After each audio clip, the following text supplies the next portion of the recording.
భాగవతం శ్రీకృష్ణుడు నడుచుకున్న కథ, మహాభారతం శ్రీకృష్ణుడు నడిపించిన కథ. ఇప్పుడు మనం చూడబోయే ఘట్టం కౌరవుల పతనానికి, కురుక్షేత్ర సంగ్రామానికి దారితీసిన ఘట్టం పాంచాలి ద్రౌపది వస్త్రాభరణం. శకుని మాయాపాచికలచే కౌరవుల ఆధిపత్యంతో జూదంలో తమ సర్వాన్ని కోల్పోయిన పాండవులు. చెప్పండి, ఇక ఆఖరి పందెం ఆడుదామా? పందెంలో పెట్టుటకు మా వద్ద ఇంకేమీ మిగలలేదు. మీ ఆస్తి కన్నా, మీ ఆభరణాల కన్నా, మీ అంతస్తుల కన్నా ఇంకా మీ దగ్గర అత్యంత విలువైనది ఒకటి ఉన్నది. పాంచాలి!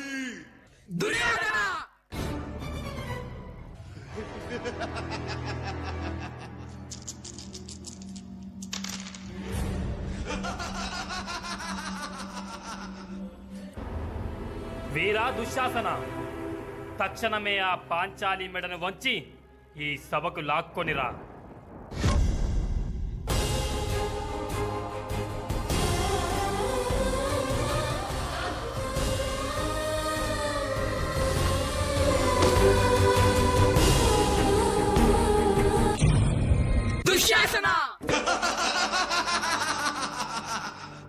ఒకసారి సభకి నీ ముఖం చూపించు పాంచాలి, మేము చూడాలిగా నీ ముఖంలో నుంచి అహంకారం వదిలిందో లేదో అని.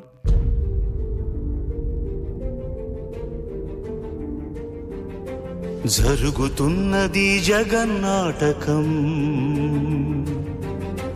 జరుగుతున్నది జగన్నాటకం.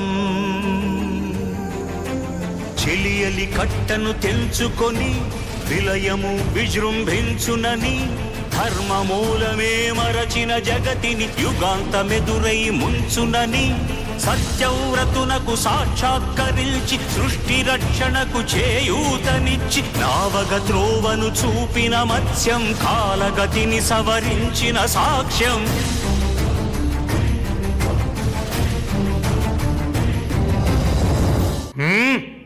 ఆపు నీ అహంకారం. నా అన్న ఆదేశం కొరకు ఈ సభలో జరుగుతుంది పాంచాలి వస్త్రాభరణం.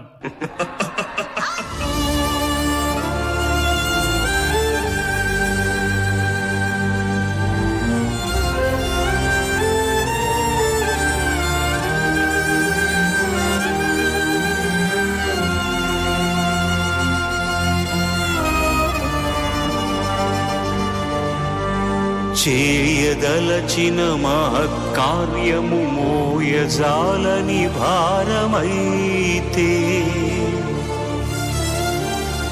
క్షీరసాగరమదనమర్మం.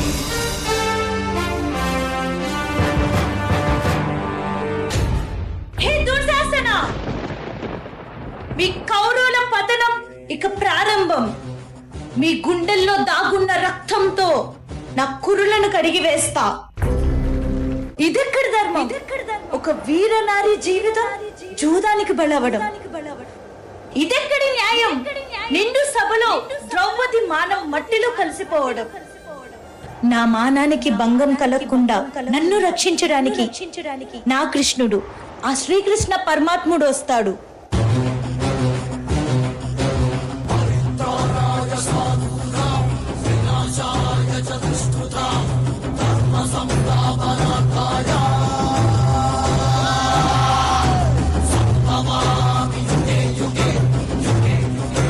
హే కృష్ణ, హే కృష్ణ, హే కృష్ణ.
కృష్ణం జగద్గురుం కృష్ణం వందే జగద్గురుం కృష్ణం వందే జగద్గురుం వందే కృష్ణం జగద్గురుం వందే కృష్ణం జగద్గురుం కృష్ణం వందే జగద్గురుం కృష్ణం వందే జగద్గురుం కృష్ణం వందే జగద్గురుం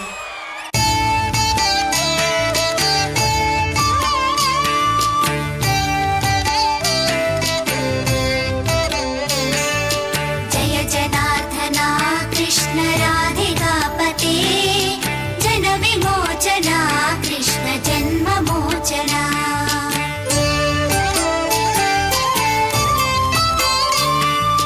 जय जनार्दना कृष्ण राधिकापते जन विमोचना कृष्ण जन्ममोचना गरुडवाहना कृष्ण गोपिकापते नयन मोहना कृष्ण नीरजेक्षणा जय जनार्दना कृष्ण राधिकापते जन विमोचना कृष्ण जन्ममोचना అధర్మం చేతిలో అంతమవుతున్న ధర్మాన్ని కాపాడడానికి, అన్యాయం చాటున బలవుతున్న న్యాయాన్ని బ్రతికించడానికి ఆ భగవంతుడి అవతరణ తప్పక జరుగుతుంది. ధర్మాన్ని పాటించే వారికి బంధువై తోడుగా ఉంటాడు, అధర్మాన్ని ఆచరించే వారికి యముడై అంతం చేస్తాడు. ఇలా ఈ ఒక్క ఘట్టంలో మాత్రమే కాదు, మహాభారతంలో పురుడు పోసుకున్న ప్రతి పాత్ర ఆ పరమాత్ముని రచన. అక్కడ జరిగే ప్రతి కదలిక శ్రీకృష్ణుని ప్రణాళిక. అర్జునుడి మహారథాన్ని నడిపిన ఆ రథసారథి అతడే, ఆ మహాభారతాన్ని నడిపించిన ఆ కథసారథి అతడే. బాలుడు తానే, గోపాలుడు తానే, సాధకుడు తానే, సైనికుడు తానే, సారథి తానే, సన్నిధి తానే, శిక్షకుడు తానే, రక్షకుడు తానే. కృష్ణం వందే జగద్గురుం.